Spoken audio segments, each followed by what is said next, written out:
नमस्कार। आकाशवाणी जयपुर अजमेर से प्रस्तुत हैं प्रादेशिक समाचार।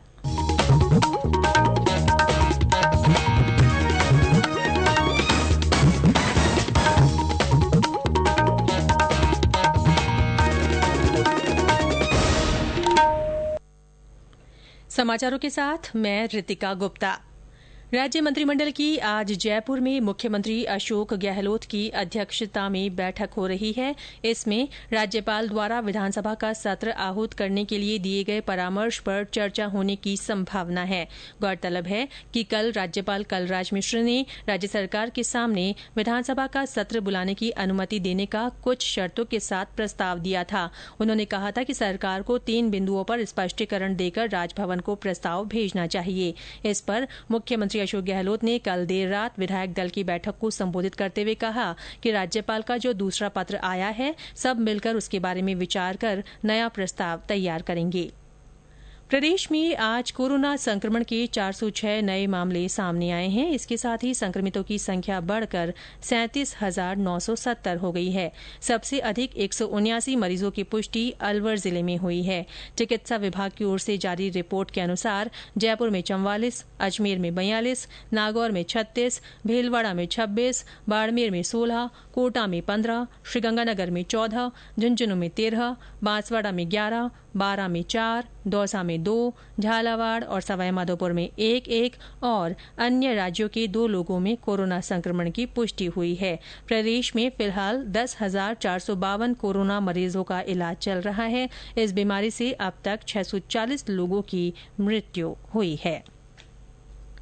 केंद्रीय पर्यावरण मंत्री प्रकाश जावड़ेकर ने आज विश्व बाघ दिवस 2020 की पूर्व संध्या पर अखिल भारतीय बाघ अनुमान रिपोर्ट जारी की है। उन्होंने एक कार्यक्रम के दौरान बाघों के बारे में एक पोस्टर भी जारी किया।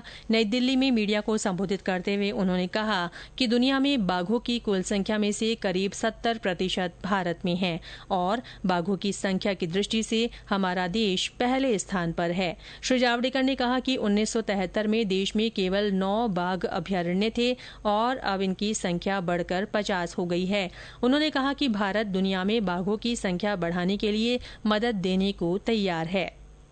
आज विश्व प्रकृति संरक्षण दिवस मनाया जा रहा है। ये दिन मनाने का उद्देश्य प्राकृतिक संसाधनों के संरक्षण की तत्काल आवश्यकता पर ध्यान देना और टिकाऊ विकास योजनाओं को ज्यादा महत्व देना है। मुख्यमंत्री अशोक गहलोत और पूर्व उप मुख्यमंत्री सचिन पायलट ने ट्वीट कर विश्व प्रकृति संरक्षण दिवस पर लोगों से ज्यादा पौधे लगाने का संकल्प लेने को कहा है। उन्होंने कहा कि पर्यावरण का संरक्षण हमारे स्वयं के अस्तित्व और भावी पीढ़ी के लिए बहुत महत्वपूर्ण है। राजस्थान माध्यमिक शिक्षा बोर्ड आज 10वीं कक्षा का परीक्षा परिणाम घोषित करेगा। शिक्षा मंत्री गोविंद सिंह डोटासरा ने बताया कि ये परिणाम शाम 4 बजे घोषित किया जाएगा। गौरतलब है कि इस परीक्षा में 11,86,000 परीक्षार्थी बैठे थे। अजमेर रेल मंडल से आज पहली इलेक्ट्रिक ट्रेन जनशताब्दी एक्सप्रेस सुबह 5:45 बजे दिल्ली के लिए रवाना हुई। अजमेर से दिल्ली के बीच ये ट्रेन 9 स्टेशनों पर ठहरेगी। इससे पहले उत्तर पश्चिम रेलवे में कल पहली बार दिल्ली सराय रोहिल्ला से अजमेर के लिए इलेक्ट्रिक ट्रेन पहुंची। अजमेर मंडल के रेल प्रबंधक नवीन परसुरामका ने बताया कि जल्दी ही अन्य ट्रेनें इलेक्ट्रिक इंजन से चलाई जाएंगी। प्रदेश में कुछ स्थानों पर बारिश का दौर जारी है। बीते 24 घंटों में सबसे ज्यादा 44 मिलीमीटर बारिश दौसा जिले के महुआ में दर्ज की गई। चूरू के सरदार शहर में 36, अजमेर के विजयनगर में 32, अलवर के सोडावास और सीकर के रायपुर पाटन में 30-30, कोटा बैराज में 29, सीकर के रामगढ़ शेखावाटी में 26 और अलवर में 20 मिलीमीटर बारिश दर्ज की गई।